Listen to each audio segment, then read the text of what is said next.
The Chennai shopping mall శ్రావణ సంబరం KG sale nakshi jewellery Mela flat 50% of. Child ఆర్టిస్ట్గా enter అవటం అయితే నీ చేతిలో లేదు. లేదు. కానీ over a point of A time నువ్వు చేసుకుంటూ వచ్చేటప్పటికి ఫర్ సపోజ్ జయం అనుకుందాం అనుకో, కొద్ది గొప్ప అవేర్నెస్ ఉంది. నువ్వేం చేస్తున్నావు, నీ తోటి ఫ్రెండ్స్ ఏం చేస్తున్నారు, నీ డెస్టినేషన్ ఎక్కడ వెళ్ళబోతుంది, వాళ్ళ డెస్టినేషన్ ఎక్కడ వెళ్ళబోతుంది, అది ఎంతవరకు కాబోతుంది అన్న క్లారిటీ అనను. కానీ కాకపోతే ఒక కైండ్ ఆఫ్ బ్లర్ ఇమేజ్ అయినా ఉంటుంది ఏం కాబోతుంది అనేసి అని. సో అప్పుడు నీకు అనిపించిందా నేను రైట్ ఫీల్డ్లోనే ఉన్నాను, ప్రాబబ్లీ నేను నెక్స్ట్ హీరోగా వెళ్తాను, ఆర్ వాట్ నెక్స్ట్? మా ఫాదర్ ఎప్పుడు ఒక మాట చెప్తారు, ఇప్పటికీ చెప్తుంటారు, సక్సెస్ నీ చేతిలో లేదు, ఫెయిల్యూర్ నీ చేతిలో లేదు, కేవలం నీ పనిని నువ్వు చేసుకుంటూ వెళ్ళు, నిజాయితీగా క్రమశిక్షణతోటి. చిరంజీవి గారి మాటలు గుర్తు చేస్తుంటారు ఆయన చూసి నేర్చుకో, ఆయన ఎలా ఉంటారో చూడు, ఆయన క్రమశిక్షణ చూడు. 7 o'clock విత్ మేకప్ సెట్లో ఉండాలి అంటే 6:55కి ఈ రోజుకి చిరంజీవి గారు విత్ మేకప్ సెట్లో ఉంటారు. సో అలాంటి విషయాలు నాకు చెప్తూ ముందే చెప్పారు, నాకు వార్న్ కూడా చేస్తారు మా ఫాదర్. ఇది నువ్వు అనుకునేంత ఈజీ ఫీల్డ్ కాదు. చైల్డ్ ఆర్టిస్ట్గా అంటే ఏదో టపటప చేసుకుంటూ వెళ్ళిపోయావు, బిజీగా ఉన్నావు, పక్కన పెట్టేసే. హీరోగా ఈజీ కాదు. పుష్ చేయి 40,000 రావచ్చు. అది నీ చాయిసా, నాన్నగారు చాయిసా? ఇది హీరోగా ఇంకా రానిద్దాం అంటే అలా అని కాదు, చాయిస్ అనే కన్నా కూడా ఆయన ఒకటే మాట అంటారు, పెద్ద అయిన తర్వాత నీ ఫేస్ కట్ ఎలా ఉంటుందో చూసుకొని. నువ్వు చిన్నప్పుడు పిల్లలు ఎలాగో క్యూట్గానే ఉంటారు, అది వేరు. పెద్ద అయిన తర్వాత అసలు హీరో ఫేస్ కట్టేనా, పనికి వస్తామా, డాన్స్లే చేయగలుగుతామా, ఫైట్లే చేయగలుగుతామా, యాక్టింగ్ సరే చేస్తున్నావు, ఓకే, హీరోకి యాక్టింగ్ డిఫరెంట్గా ఉంటుంది చైల్డ్ ఆర్ట్. సో అవన్నీ నీలో ఉంది అని అనుకుంటే అప్పుడు నా క్వశ్చన్ అదే, ఆ యాక్సెప్టెన్స్ దిలీప్ తన్ని తాను okay now I'm like an hero material అనేసి అని అనుకున్నది ఎప్పుడు?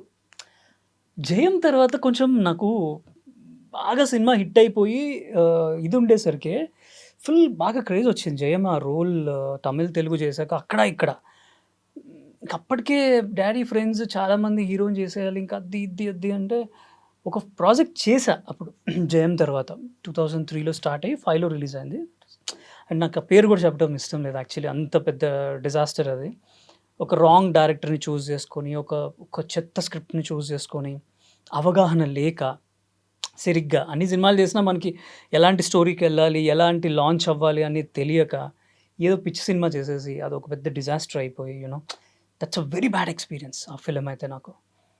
అక్కడ ఆ సినిమా చేసేసిన తర్వాత దెన్ ఐ థాట్ ఓకే చలో, అందులో సాంగ్స్ అవి ఉంటాయి, డాన్స్లు అవి. ప్రేమ్ రక్షిత్ కొరియోగ్రఫర్ ప్రేమ్ రక్షిత్ గారు కూడా ఆ మూవీతో నా ఫ్రెండ్ యాక్చువల్లీ ఆ మూవీతో ఇంట్రడ్యూస్ చేశాను. చాలా మెచ్యూర్డ్గా ఉండే డాన్స్. సో అనుకున్నా మనం డాన్స్ పర్వాలేదు, మనం అల్లు అర్జున్ గారు అంత కాకపోయినా మనం చేయగలుగుతాం, ఆడియన్స్ మనల్ని చూడగలుగుతారు స్క్రీన్ మీద అని. అక్కడ ఒక కాన్ఫిడెన్స్ వచ్చిన తర్వాత then I started approaching directors and producers, చేద్దాం ఇంకా. ఇక్కడ కొంచెం నాకు టైట్ నడుస్తుంది అప్పుడు ఆఫర్స్ అన్నీ కూడా హీరోగా, ఎందుకంటే ట్రాన్సిషన్ పీరియడ్. చెన్నై వెళ్ళిపోయాను, అక్కడ హౌస్ తీసుకొని అక్కడే ఉండి అక్కడ ఒక 4 ఫిల్మ్స్ చేశాను. అక్కడ కూడా సరిగ్గా ప్రాపర్గా నాకు బ్రేక్ రావట్లా. మలయాళం చేశాను, Sun Pictures presented that film, steps అని ఒక పెద్ద డైరెక్టర్ తోటి. ఎక్కడ చేసినా ప్రాపర్గా నాకు ఆ స్ట్రగుల్ తప్ప అనుకున్న ఇదిలో నేను ఆడియన్స్లోకి వెళ్ళలేకపోతున్నాను. సరే అని చెప్తే అలా డేస్ గడిచిపోతున్నాయి. వీఆర్ గ్రోయింగ్ ఆ గ్రోయింగ్ స్టేజ్లో దెన్ ఐ థాట్ చలో now let's write the script our self, మనమే చేద్దాము అని అలా అనుకోని చేసిన ఫిల్మే దిక్సూచి. లైక్ చైల్డ్ ఆర్టిస్ట్గా ఎక్స్పీరియన్స్ ఉంది, your a proven actor. Eventually ఆ టైంలోని ఆ వచ్చే యంగ్ జనరేషన్కి యు ఆర్ క్వైట్ ఫోటోజెనిక్, ఓకేనా?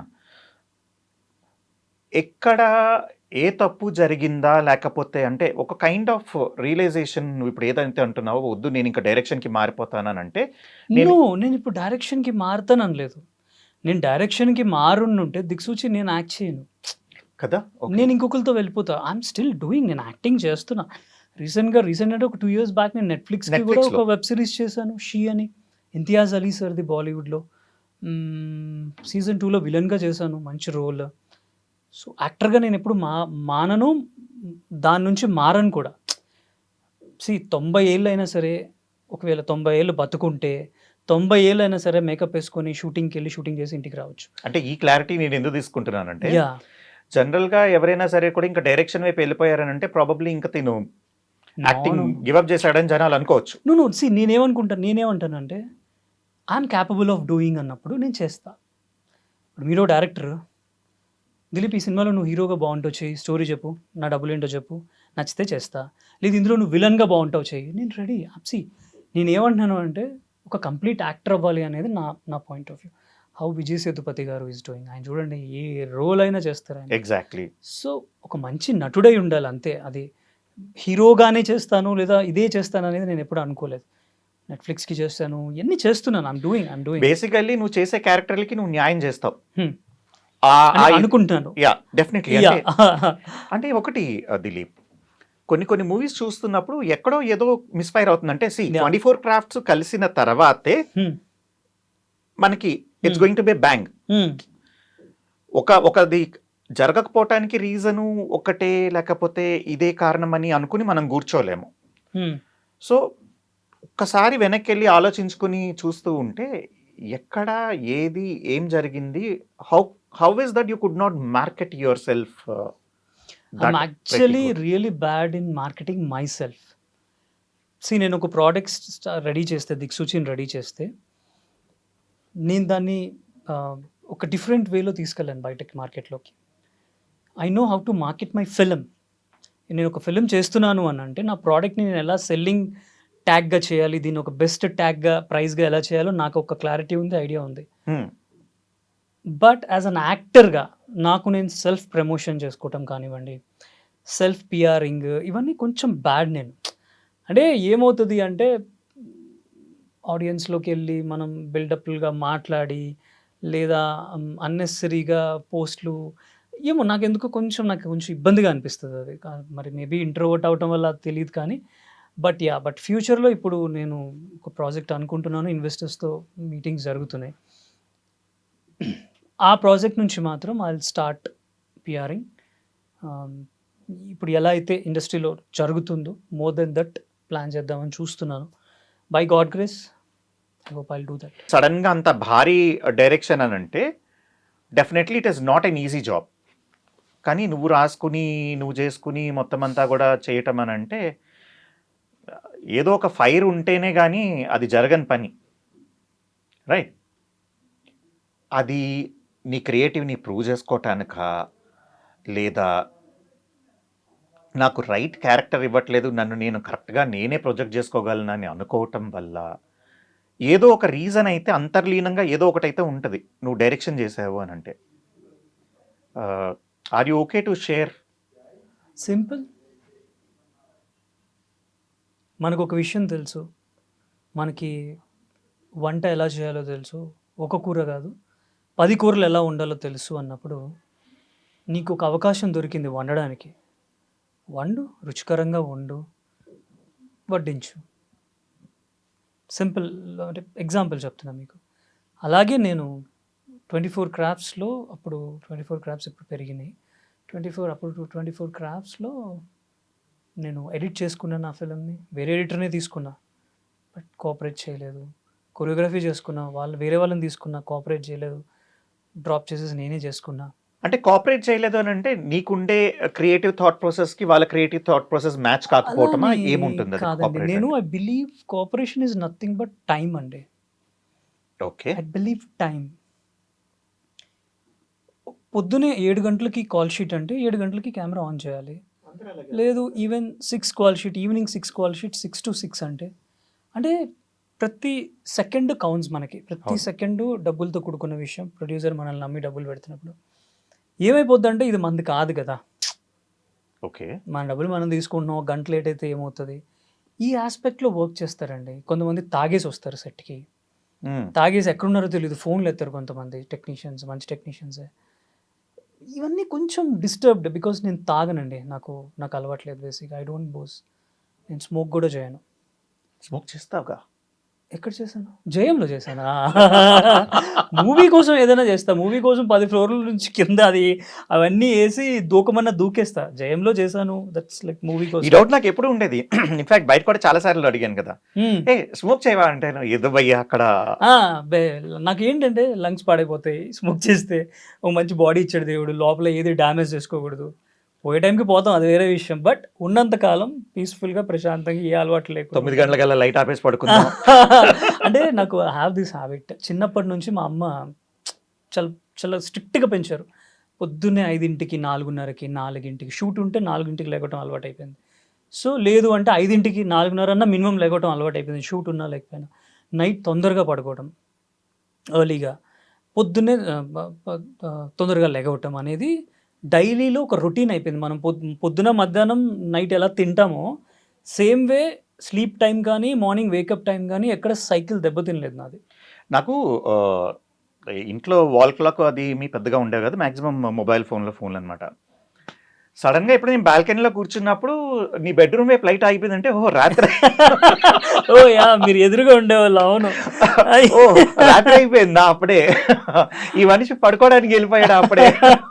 అప్పుడప్పుడు నేను ఇరిటేట్ చేయడానికి నేను ఫోన్ చేసి Yeah. అంటే ఐ ఫీల్ మీకు అక్షయ్ కుమార్ గారు ఇంటర్వ్యూస్ లో చెప్తుంటారు. ఇది నేను 93 నుంచి చేస్తాను. ఆయన్ని విన్నా, నిన్ను నన్ను చూసా. చూశారు. అంటే 93 నుంచి, అంటే మేబీ గుంటూరులో మా ఊర్లో ఉంటే ఎలా ఉండేవో నాకు తెలీదు. బట్ మా మదర్ ఏంటంటే షీస్ అగెనెస్ట్ టు లేట్ నైట్లు మేల్కొని ఉండటాలు, ఎప్పుడో 2కి 3కి పడుకొని పొద్దున్నే 11కి లెగవటాలు. ఆమెకి చాలా ఇరిటేషన్. మమ్మీ అంటే ఎప్పటికీ నాకు ఒక రెస్పెక్ట్తో పాటు భయం కూడా ఉంటుంది. సో ఆమెను ఎప్పుడు ఇరిటేట్ చేయకూడదు లైఫ్లోనే ఒక పాయింట్ పెట్టుకుంటాను నేను. సో తనకి తగ్గట్టు నేను స్టార్ట్ చేశా. బట్ అది చాలా మంచిదని నాకు స్లోగా ఏజ్ పెరిగే కొద్దీ, మనం గ్రోయింగ్ ఏజ్లోకి వస్తున్న కొద్దీ తెలుస్తుంది బాడీ. ఓకే, ఇలా ఉన్నాం కాబట్టి అట్లీస్ట్ కేబీఆర్ మొత్తం ఫుల్ రౌండ్ నాన్ స్టాప్గా ఓ యా, యాక్చువల్లీ ఆ సంగతి కూడా చెప్పాలి. Yeah. Basically it was in 2009 లో అనుకుంటాను, కేబీఆర్ పార్క్ లో. That was the first time when I met you, KBR park లో. అవును. అసలు చాలా సిన్సియర్ గా రన్నింగ్ చేసే, మార్నింగ్ ఒక 12 కిలోమీటర్స్, ఈవినింగ్ ఒక 12 కిలోమీటర్స్ పరిగెత్తాను. ఎగ్జాక్ట్లీ నా పాయింట్ ఇదే. దాంతో 2 మోకాళ్ళు డాన్స్లో ఒకటి ఆ ప్రేమ్ రక్షిత్ గారి వల్ల ఫ్లోర్ చేసి అది కేబీఆర్లో జాగింగ్లు చేసి 2 నీస్ స్టార్టింగ్లో, అంటే లైక్ ఇయర్స్ బ్యాక్. అప్పుడు ఫిజియో చెప్పారు, ఓవర్ వర్క్అవుట్స్, డాన్స్లు ఇవన్నీ చేస్తే ఆబ్వియస్లీ ఉంటుంది. ప్రాబబ్లీ దిక్సూచి టైంకి నీకు ఇండస్ట్రీ ఏంటి అన్నది అర్థమైందా, దిక్సూచి తర్వాత నీకు అర్థమైందా? ఎందుకంటే ఇందాక ఆల్రెడీ చెప్తున్నావు, వాళ్ళు టైంకి రారు, టైం చేయగరు, అండ్ క్రియేటివ్. అంటే కొంతమంది గురించే మనం ఇప్పుడు మాట్లాడుకున్నా, కొంతమంది గురించే మాట్లాడుకుంటాం. Few people, Exactly. అందరూ కాదు. అలాగనేసని మామూలుగా హార్డ్ వర్క్ చేయకపోయినా, డిసిప్లిన్ లేకపోయినా వర్కౌట్ కాదంటే డెఫినెట్లీ కావాలి. ఎక్కడో ఒక చోట అనిపిస్తుంది కదా దిలీప్, నేను ఇంత చేసాను భయ్, అవ్వట్లేదు, నిజంగా నేను ఇంత మళ్ళీ చెయ్యాలా అనిపించింది ఇప్పుడు. It's not so easy in film industry. Film ఇండస్ట్రీలోనే కదా, ఎక్కడ ఏది ఈజీ కాదు. ఇప్పుడు నేను ఎన్ని సినిమాలు చేసినా, ఇన్ని ఇయర్స్ నుంచి ఇండస్ట్రీలో ఉన్నా, 93 నుంచి ఉన్నా, ఇప్పుడు నేను ఒక పెద్ద స్టార్ హీరోకి ఒక స్క్రిప్ట్ చెప్పాలని చాలా రోజుల నుంచి చూస్తున్నాను. సో అదే ఇండస్ట్రీలో ఎన్ని ఇయర్స్ నుంచి ఉన్నా, ఎవరు తెలిసినా తెలియకపోయినా, ద ఓన్లీ థింగ్ ఇస్ ఆ టైమింగ్ కరెక్ట్గా సెట్ అవ్వాలి. ఇందాక మీరు అన్నారు కదా, స్ట్రగుల్ ఎలా ఉంటుంది, ఎప్పటికి హిట్. నేను అనేది అది మనం చెప్పలేము ఎప్పుడు హిట్ వస్తుంది. ఇప్పుడు దిక్సూచి హిట్ కావాలనే తీస్తా, కానీ అది బాగా తీశాడు, ఒక మంచి సినిమా తీశాడు దగ్గర ఆగింది. కమర్షియల్గా పెద్ద హిట్ ఎప్పుడు కొడతాను అనేది అబ్సల్యూట్లీ ఎవరి చేతిలో ఉండదు. బట్ ద బెస్ట్ ఏం చేయగలుగుతాం మనం, ద బెస్ట్ ఏం ఇవ్వగలుగుతాం. ఒక చిన్న బడ్జెట్ అయితే నేనే యాక్ట్ చేసి డైరెక్ట్ చేస్తా. లేదు సంథింగ్ బియాండ్, మనకి దాటి లిమిట్స్ ఉన్న బడ్జెట్ అంటే మన మీద వర్కౌట్ అవ్వదు ఆబ్వియస్లీ. సో మనం ఎవరైనా హీరోని పట్టుకొని చేయాలి, అది కొంచెం టైం టేకింగ్. ఏం చేయలేము దానికి, ఎవరిని అంటే ఇప్పుడుండే ఇండస్ట్రీ వాళ్ళు, ఇంతకు ముందు ఉండే ఇండస్ట్రీ వాళ్ళు చాలా మంది నీతో కూర్చుంటారు, మాట్లాడతారు. నాగబాబు గారు కూడా నీకు బాగా తెలుసు, ఆయనకు కూడా నువ్వంటే చాలా ఇష్టము, పరస్పరంగా మాట్లాడుకుంటూ ఉంటారు. ఇన్ని జరుగుతున్నా సరే కూడా ఎక్కడో ఒక చోట ఒక స్క్రిప్ట్ తీసుకుని వెళ్ళి నేను ఫలానా వాళ్ళకి చెప్దాం అనుకుంటున్నాను అని అంటే ఆ పుష్ ఉంటుందా? ఏమో, నేను ఎప్పుడు ఎవరిని అడగలేదు యాక్చువల్లీ. ద ప్రాబ్లమ్ ఈజ్ నేను అడగలేదు ఎవరిని, నేను జస్ట్ చేసుకుంటూ వెళ్ళిపోయాను. దిక్సూచి నాకు ఎవరిని అడిగే అవసరం పడలేదు. నేనే యాక్ట్ చేశాను కాబట్టి. ఇప్పుడు ఇంకొక స్క్రిప్ట్ ప్లాన్ చేస్తున్నాను.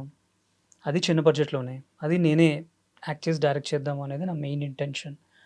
అది కాకుండా ఇందాక మీకు చెప్పినట్టు పెద్ద స్క్రిప్ట్స్ ప్లాన్ చేస్తున్నా. బట్ చూద్దాం, అప్రోచ్ అవుతున్నారు వాళ్ళే.